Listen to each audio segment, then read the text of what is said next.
Hey, here we are going into building Y. Hey, what is this over here? Oh, this is reproduction parts in this tent right here.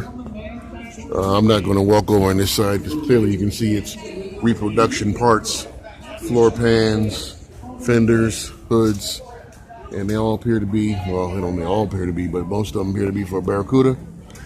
So that's that. But anyway, what does it say here? It says the Malaise era display. We're going to go in here and look at some Malaise era cars and, geez, man.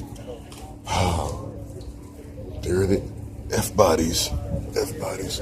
All right, okay, here we go. We're stepping in big. We're stepping in big to a 1982 Chrysler Imperial Frank Sinatra edition. You do? Yes. Okay. And it appears to have the electronic fuel injection. I don't even know. Don't even want to ask if it works, because I know they weren't really reliable. But I'm assuming it's going to work. This car was a beautiful design. Yeah. The square, is it pretty roomy or not? Just the Frank Sinatra edition. It's blue. We can't ask Mr. Like old blue eyes. And the paint is marvelous on this one. 82 Imperial FS. I mean, the guy says the fuel injection works. I mean, you know, right here. There we go. This is an M-body, first year M-body, well, second year M-body, Chrysler brand.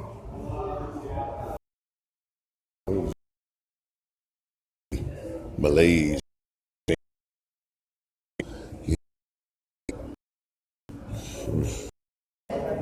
Seven. Look at this, super. No. Jeez.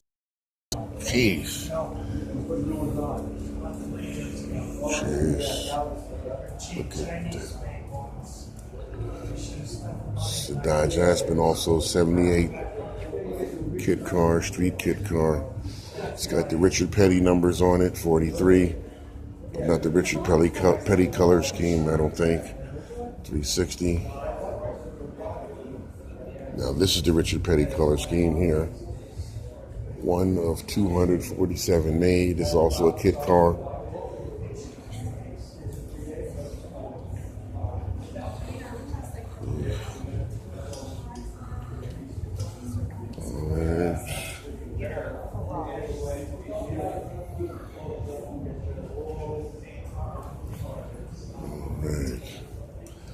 And this is a 77 Roadrunner.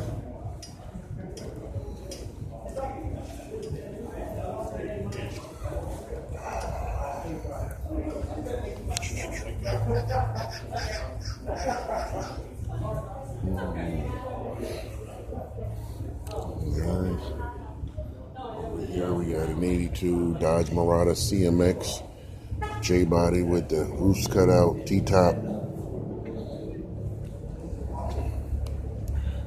And then we have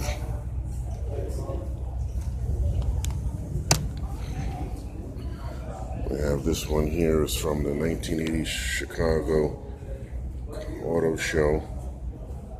One of one concept. That's cool. This is an 80 concept car, which is not much original to it. Not much original, not much innovative to it, that's what I mean. By 1980, Chrysler was broke, so this was their idea, just headlight covers and a T-top.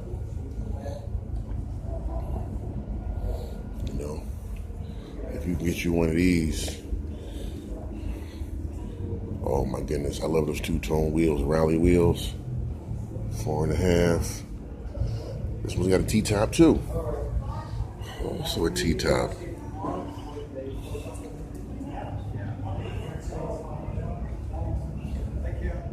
You know.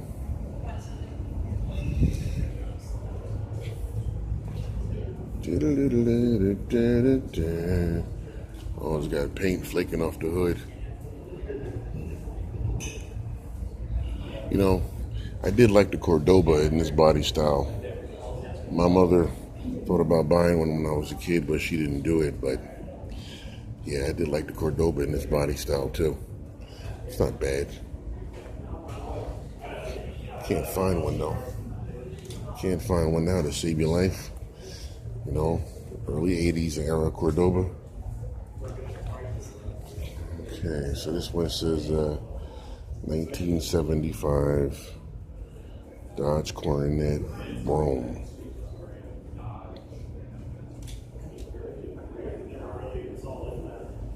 I like these cars because got a roof. You look at the B pillar and you look at the window. On the formal coupes, they recessed the window back further into the body and give you an all real B pillar. You know, he's got a 360 in this one. You know, clearly a track car.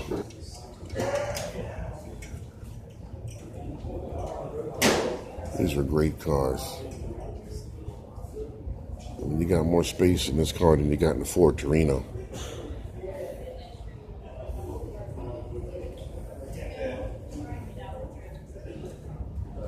Oh, like I was saying, in the formal coupes, as you can see, in that one, when you look at the rear window, there is no formal B, there's no established B pillar. But when you look at this one, you got an established B pillar, and then they recess the window, even though it is exactly the same car. All right. See, it's got lean burn on this one. Now, you know, and when they came out with this in 79, 78, they really, if they would have put this on the Cordoba, that second gen Cordoba might have been more successful as a sales model. But they used that stacked headlight look, and then they made it look like the Monte Carlo. And, you know, but that's one thing. I'll need a close-up of this look right here. You don't see that anymore. Articulating windshield wipers. Those are great. They just don't make those anymore. And this is a Chrysler Conquest, also known as a Mitsubishi Starion. This was basically like a luxury sports coupe that Mitsubishi made for Chrysler. At the same time, they were making that, what was that car? The Sapporo, the Dodge Challenger. These were great. Of course, the problem was they came with Mitsubishi engines, which were prone to burn oil. And that's pretty much why you don't see any of them now. Because other than that, they were pretty good. Those are pretty good cars. Mitsubishi Starion or the Chrysler Conquest.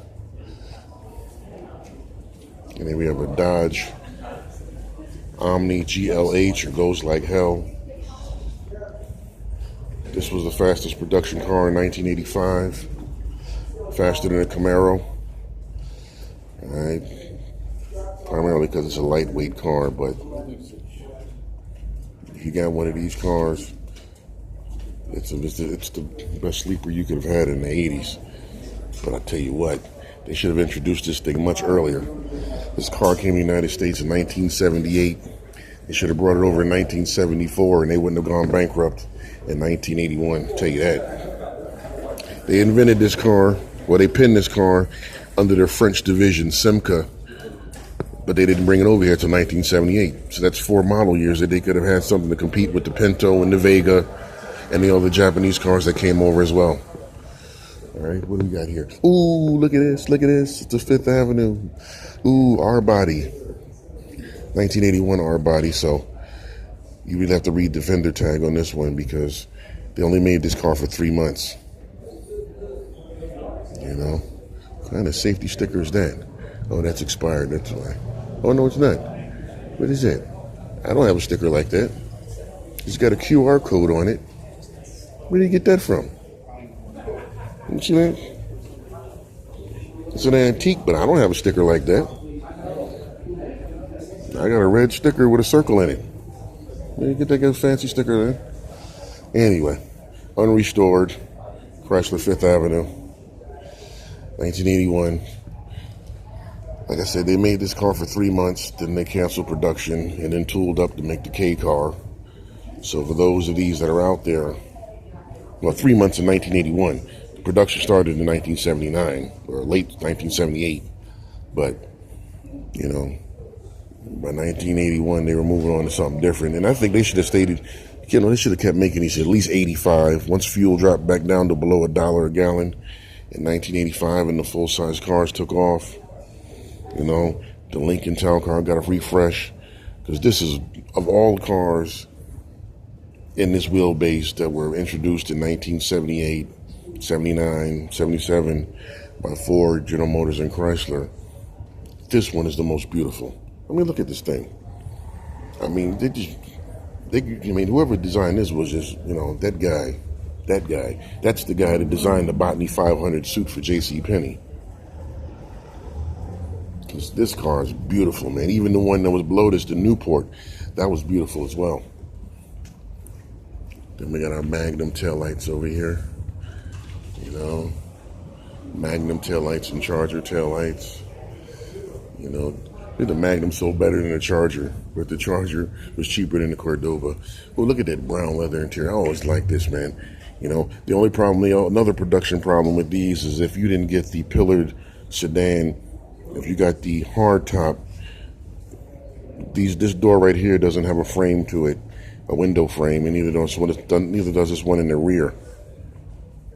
So what would happen over time, these rubber seals would develop dry rot, and then when it would rain, you get water running down the inside of the glass on both the front and rear because the window didn't have a frame. And also, being that this thing was a hardtop sedan, when you could have went with a pillared hardtop, that means the car had to be braced, so it weighed more than the pillared sedans because of the way that the body would flex or whatever. It was like 100 pounds or 150 pound difference in both of them, but still, it's a drag when you're trying to get, you know, fuel efficiency. And another thing that killed it is that these didn't come with an overdrive. And then when Ford came out with theirs in 1979, they didn't have an overdrive either, but by 1981 they did. And the same thing with Chrysler, with General Motors. They didn't have an overdrive by 1977, but by 1980 they did. So Chrysler was strapped. That's why I said if they would have brought this car over here, if they would have brought this L car, this L body, you know, if this car would have came over here in 1974 instead of 1978, that would have been something that would have got the people into the dealership to buy the car, which would have gave them the money to create an overdrive to put in that car over there. That's all I'm saying. You know, they would have had money to mock up an overdrive to put in this car, and then that car would have sold better.